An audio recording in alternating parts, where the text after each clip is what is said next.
सभी को नमस्कार प्यारे बच्चों, स्वागत है आपका हमारे YouTube चैनल पर। तो डियर स्टूडेंट, इस वीडियो में हम अध्यापन करने वाले हैं कक्षा 6 की सामाजिक विज्ञान की जो पाठ्य पुस्तक हैं, इसके अध्याय संख्या 1 पृथ्वी पर स्थानों की स्थिति। प्यारे बच्चों, इस चैप्टर का संपूर्ण सॉल्यूशन यानी कि इसके पाठ्य पुस्तक के सारे प्रश्नों का सॉल्यूशन हम इस वीडियो के माध्यम से करेंगे। तो सबसे पहले देखते हैं 1 नंबर प्रश्न को देखते हैं।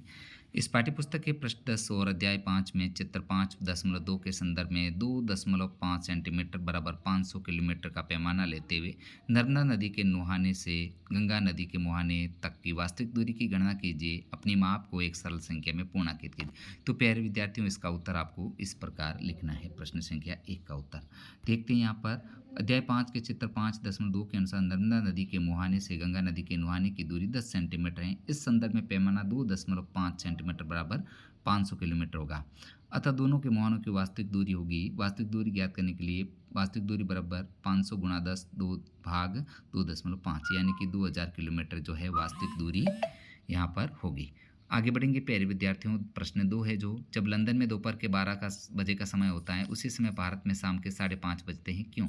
इसका उत्तर प्यारे बच्चों आपको इस प्रकार लगाना है। चूंकि भारतीय मानक समय ग्रीनविच समय से 5 घंटे 30 मिनट आगे हैं, यही कारण है कि जब लंदन में 12 बजे हैं का समय होता है तो भारत में शाम के 5:30 बजते हैं।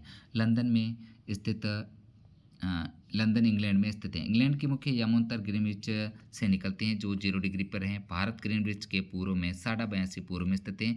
अतः यहाँ का समय ग्रीनविच समय से 5 घंटे 30 मिनट आगे है। तो प्यारे विद्यार्थियों, इस प्रकार 2 नंबर प्रश्न का उत्तर करोगे। आगे है प्रश्न 3। हमें मानचित्र में प्रतीक चिन्हों और रंगों की आवश्यकता क्यों होती है? तो प्यारे विद्यार्थियों, इसका उत्तर है जो 3 नंबर प्रश्न का। मानचित्र में प्रतीक चिन्हों और रंगों के इस्तेमाल से मानचित्र को आसानी से खींचा जा सकता है तथा इनकी सहायता से मानचित्र का अध्ययन करना आसान हो जाता है। इसलिए मानचित्र में प्रतीक चिन्हों और रंगों की आवश्यकता होती है। बढ़ेंगे कि प्यारे विद्यार्थियों प्रश्न 4। आपके घर या विद्यालय के 8 दिशाओं में क्या क्या स्थित हैं, पता लगे। प्यारे विद्यार्थियों, इस प्रश्न का उत्तर आपको स्वयं करना है। अपने घर या विद्यालय को केंद्र मानकर 8 दिशाओं का निर्धारण आपको स्वयं करना है।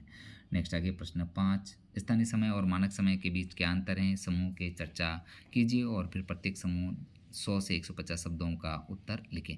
उत्तर की तुलना कीजिए। तो इसका उत्तर है जो किसी स्थान विशेष के समय को स्थानीय समय कहते हैं, जबकि मानक समय का निर्धारण ग्रीनविच से गुजरने वाले यमोत्तर को माना गया है।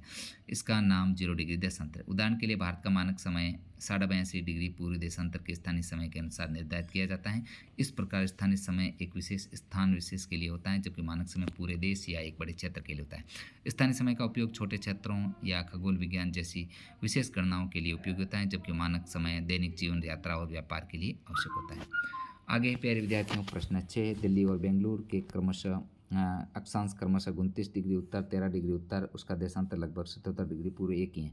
दोनों नगरों के बीच स्थानीय समय में कितना होगा अंतर? तो इसका उत्तर प्यारे बच्चों, दोनों नगरों के बीच स्थानीय समय का कोई अंतर नहीं होगा, क्योंकि दोनों का देशांतर 77 डिग्री पूर्व एक ही है और देशांतर रेखाओं से ही समय का निर्धारण होता है।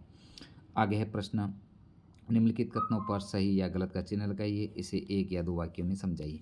तो यहाँ पर 1 नंबर प्रश्न है जो अक्षांशों की सभी समांतरों की लंबाई समान होती है। इसका उत्तर है गलत है। यह कथन क्या है प्यारे विद्यार्थियों? गलत है। अब इसका जो है समझाया है कि अक्षांशों के समांतरों की समान नहीं होती। सबसे बड़ा वृत्त विषुवत वृत्त है, जबकि हम जैसे जैसे उत्तर की ओर या जैसे जैसे दक्षिण की ओर जाते हैं तो अक्षांश द्वारा अंकित किए गए वृत्त छोटे होते जाते हैं।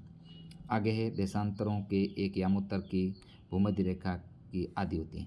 इसका यह कथन सत्य है। देशांतर रेखाएं उत्तर ध्रुव से दक्षिण ध्रुव की ओर मिलाती हुई दक्षिण दिशा में खींची जाती हैं, इसलिए सभी देशांतर अर्धवर्त होते हैं। इसलिए इनकी लंबाई भूमध्य रेखा से आधी होती है, क्योंकि भूमध्य रेखा पूर्णवर्त होती है।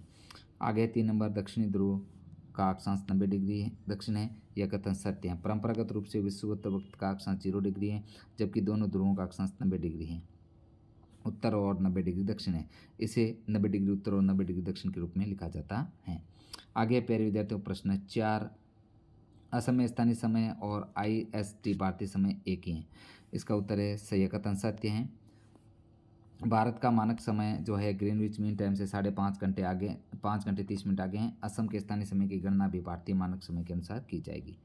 आगे है कथन संख्या जो है 5। समय क्षेत्र को पृथक करने वाली देशांतर रेखाएं देशांतर के यामांतर के समान होती हैं। यह कथन सत्य है।